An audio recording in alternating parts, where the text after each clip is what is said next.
Today on the TMZ Podcast.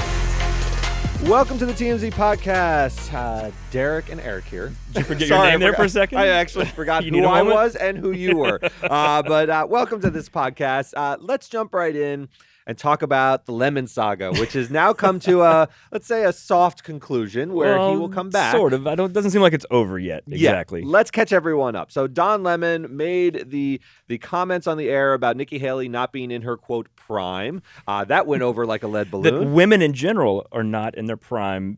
Now, he was trying to say that it's the perception that women over 40 are not in their prime. I'm frankly not sure what the hell he was trying to say or how he was trying to say it, because he kept saying Google it, and maybe there's a sense of sexual prime that he was conflating with presidential prime.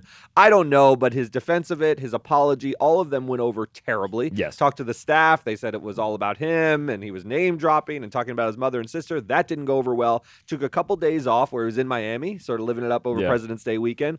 But now we've learned Chris Licht, who's the head of the programming there, has had a meeting with him and said he had a frank and meaningful conversation with Don, who has agreed to participate in formal training and continue to listen and learn. We take this situation seriously, but he's adopting a sort of, I want to let Don learn from this rather than I want to just kick Don off off CNN, where he's been for 17 years. It's funny, and he's like, canceled days that they say they want to give Don the opportunity to learn and grow from his mistakes. It's like a euphemism for, we know he did it, but it's not so bad, we're going to fire him. Yes. And they're not going to fire him. He's coming back. I'm gonna put out here that I'll take Chris Licht at his word that he wants Don to learn from this. And this is actually an instance where I think someone can learn, because I think the comment came from a place of ignorance and not malevolence. I've been saying this over and over again. I don't think he was saying it in a mean spirit to say women are less than men or women age out and then they get ugly after 40. I don't think that's what Don Lemon was saying. He was actually trying to defend he was trying to make Joe Biden not taking a competency test by saying, hey, Nikki Haley, let's not talk about people who are too old. It was ham-handed. It was ignorant. Yeah, it was basically just a way to make an attack at Nikki Haley. That's right. And Don Lemon's not a fan of hers. And that's fine. And there's lots of ways to go after Nikki Haley. I mean, you could say she's inexperienced in the political realm. You could say that she's unfit in other ways, but you can't talk about her prime. And 51 is actually the prime age to be president. It's actually probably the most appropriate age to be president. Better than 75 or 80. So it was sort of ridiculous. Look, the types of training, and he wasn't specific, Chris Licht wasn't specific about the type of formal training that Don will take. I think he needs sort of like real, maybe sensitivity training, something of that nature. We're all a bit cynical about whether those things work. Do you think he thinks he needs it? That's the key. Is he actually open to it, or he's like, I know I have to be slapped on the wrist here just to get back on because the air? Is it more of an idea of like, oh, I have some like mild sexist thoughts that need to be corrected, or does he think, oh, I clumsily tried to make a point? That's right. That doesn't really. It's not like, it wasn't like he was saying like old women are useless. Like that right. It wasn't that aggressively sexist. He was trying to make some sort of Nikki Haley, be careful because people perceive women over 40 as you're doing backbends to sort of because I'm not trying to like necessarily defend what he's saying. No, not at all. But it's I'm not sure I entirely like I said, like we don't always exactly get his point. That's right. But it wasn't like he was coming out and just saying some like super aggressive like old women are useless. That's right. No, he wasn't trying. It wasn't like his belief he was trying to assert. Yeah, look, Don Lemon is quite liberal. He's reflexively liberal, and he doesn't like Nikki Haley, who is conservative and a Republican running on the Republican ticket, and so he sort of wanted to make a point against her, and it was the wrong one to make. I don't know how to square it any more than that. It was wrong. The way he apologized at first, though, was he used the word inartful, and that really stuck with Lauren out there. She's told me about it several times, and actually, the more I think about it, it's really stuck with me because the comment was not inartful. Inartful means that you've packaged the comment incorrectly, but the substance of it is true, and you're saying don't let the packaging detract from the true meaning of what I said. This was not inartful. This was wrong. This was just wrong and ignorant because I think he still thinks his point was valid. Yes. And that's maybe going to be the issue of contention with him and his female co-host. Yes. Which we're hearing that he's very unhappy at CNN anyway. Yeah. So even if he comes back, how long will he stay? Yeah, I heard that message, and this is how I read it. Like the sources close to Don are saying he's unhappy there. I think this is going to end in divorce. I really do, because I think he's lost the staff. You can't work in an environment where the staff actually just doesn't like you, fundamentally. Right. It sounded like the insiders were saying after his apology, he's really lost them. And they're not open to him sort of learning from this. They just sort of don't like him at this point. And it's just hard to run a healthy news show in that kind of environment. And Don signaling from, I guess, his insiders that he's not that happy at CNN. He's already sort of looking for greener pastures, maybe. Well, maybe this ends. And remember, he had his own primetime show where he was the lead, and now he's a co-host on the 3 a.m. morning show. Yeah. How do you factor that dynamic where he was alone sitting there spewing his views to an audience, the viewing audience, versus sitting on a panel where some of the things he says get called out right live? Yeah, which you wonder very different. If this was on his own show and he was talking about Nikki Haley, there would have been no immediate pushback. You could see, you could have seen on the morning show, as soon as he said it, his co-hosts were just like, "What are you saying?" Whoa, yes. But if he's on his own, there's nothing to push back to him. I think that's right. I mean, if he would have said this kind of comment in the counterfactual of him saying it on his own show, there might have been some nasty tweets, and the next day he might have processed it and made some sort of comment about, I misspoke. But live, to see him sort of try to sort of figure this out and navigate the misstep was hard to watch, because he wasn't very good at it. He kept saying, Google it. Don't kill the messenger. And that's we're not killing the messenger. We're killing the point. Yeah, like I said, if you say it on your own and then people tweet about it, then you can prepare a response. But in the moment, on the fly, when people are calling you out, and he tried to explain what he was saying, it just made it worse. It made it much, much worse. It was digging your way out of a hole and just getting deeper and deeper. Going the wrong way. And then the apology got a little deeper with Inartful. Yeah. And then the next day he got on the CNN staff call and got even deeper by bringing up his mother and sister and that he's an advocate for women.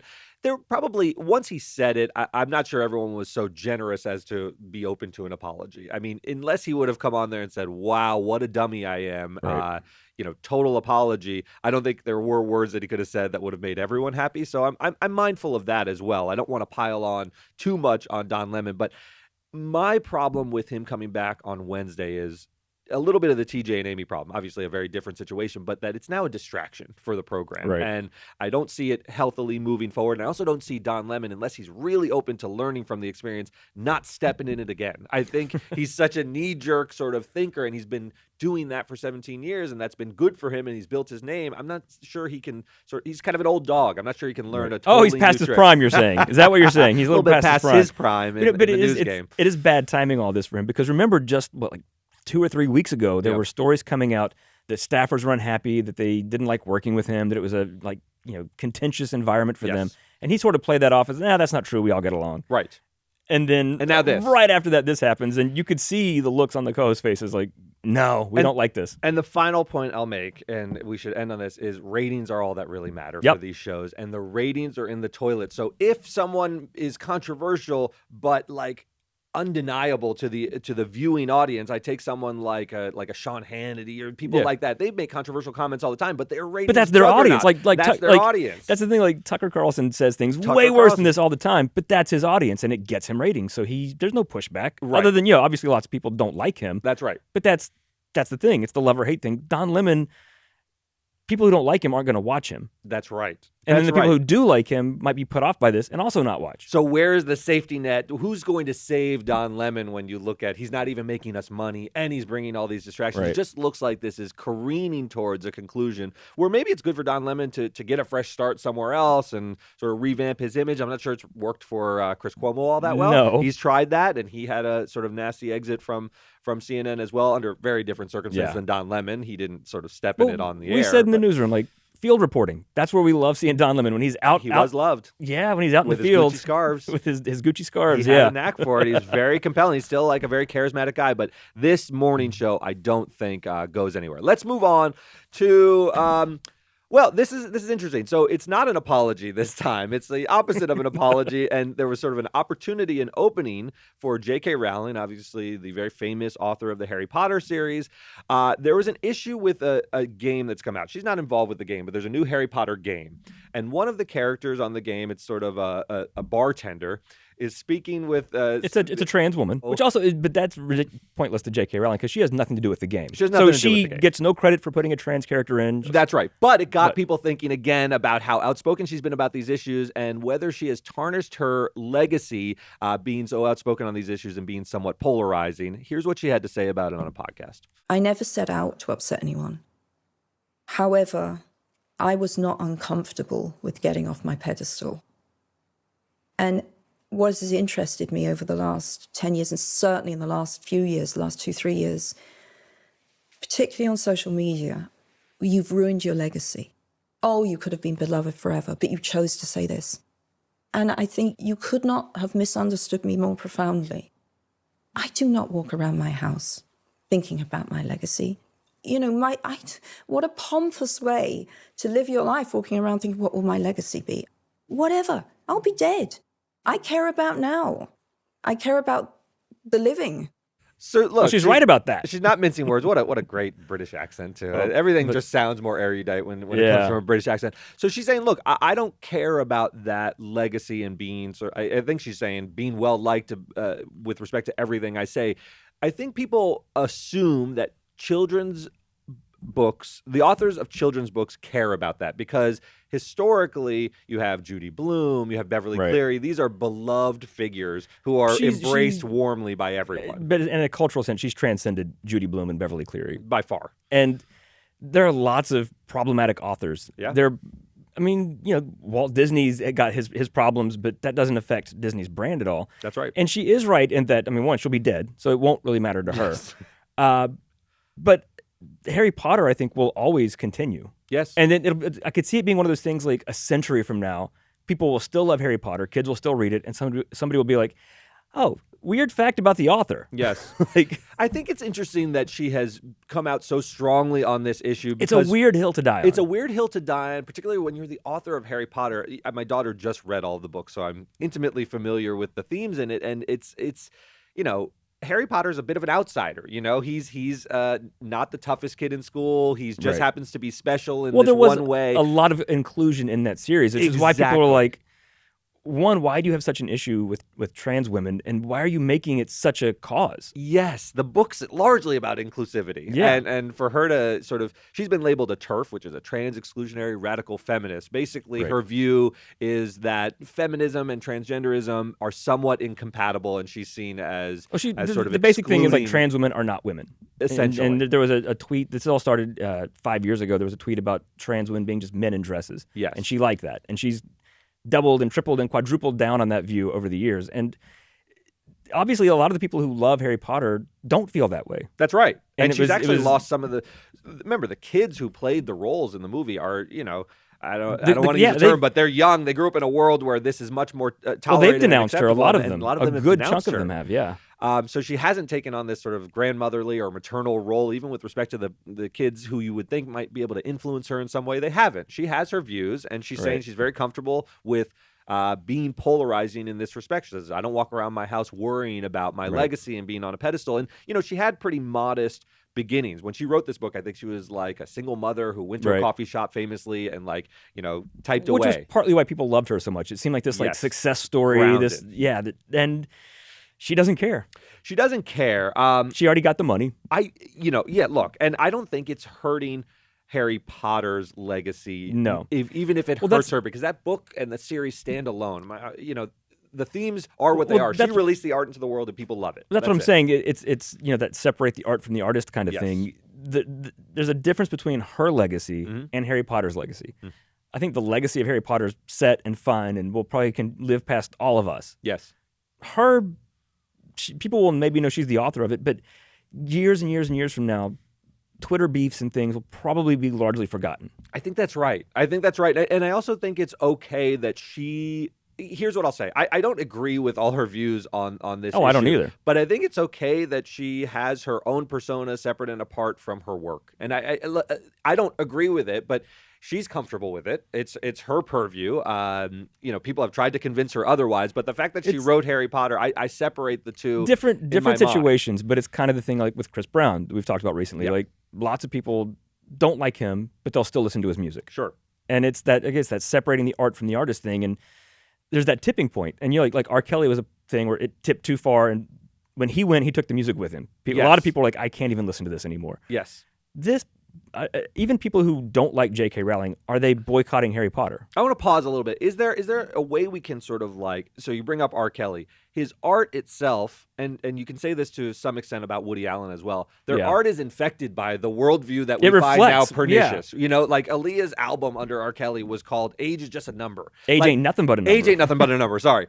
So he was sort of plainly. It reminds you of it. It reminds you reading of Harry it. Potter doesn't make you think of her being anti-trans. That's right. And when you watch a Woody Allen movie, you can't help but think Manhattan is all about a middle-aged guy leering after a very young girl. Like that's what the movie is about. Right. So those tendencies are on such display. I think it's sort of different with someone like J.K. Rowling, someone even like Harvey Weinstein. I'll be honest, he's a monster, but you don't watch Shakespeare in Love and think of his monstrous behavior. Right. You just see a movie. It has nothing to do with his persona and his misdeeds.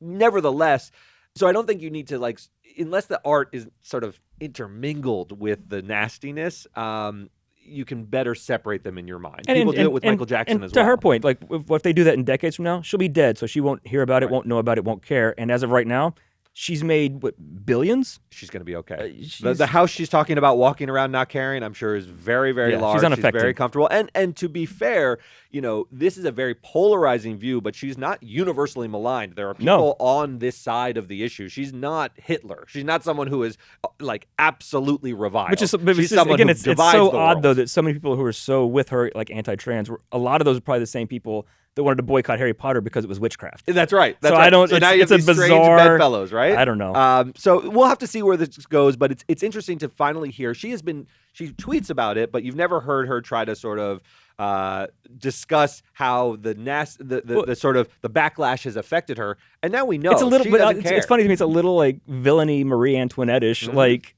Let her make cake. Yeah, I've got a good life. Because it sounds doesn't matter to me. This doesn't sound defensive. This doesn't sound like I'm deeply wounded, but I'll soldier on. She's just like, I don't really care. I don't in care. my house, I don't think about it. So that's where she stands. I don't think she's changing these views anytime soon. Although, you know, I give it a chance. Like, you know, sometimes people over the arc of their life, their views moderate and modify. Ronald Reagan very famously, once Rock Hudson was diagnosed with AIDS, we'll see. He sort of changed his views a little bit. So I don't see her changing her views, but I don't see it right now. No. So we'll see. That'll do it for us. We'll see you next time.